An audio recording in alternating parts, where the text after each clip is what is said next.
കോതമംഗലം രൂപതയിൽ Sunday school വിദ്യാർത്ഥികൾക്കായുള്ള വിശ്വാസോത്സവത്തിന് തുടക്കമായി. കോതമംഗലം രൂപതയിലെ അവധിക്കാല മതബോധന പരിശീലന പരിപാടിയാണ് വിശ്വാസോത്സവം. എല്ലാ ഇടവകകളിലും സൺഡേ സ്കൂൾ വിദ്യാർത്ഥികളെ പങ്കെടുപ്പിച്ചുള്ള വിശ്വാസോത്സവത്തിന് തുടക്കമായിട്ടുണ്ട്.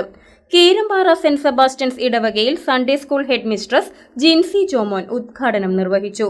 ഫാദർ അരുൺ വലിയതാഴത്ത് അധ്യക്ഷത വഹിച്ച ചടങ്ങിൽ ജോസ് കച്ചിറയിൽ, സിസ്റ്റർ ജിസ്മരിയ തുടങ്ങിയവർ പ്രസംഗിച്ചു.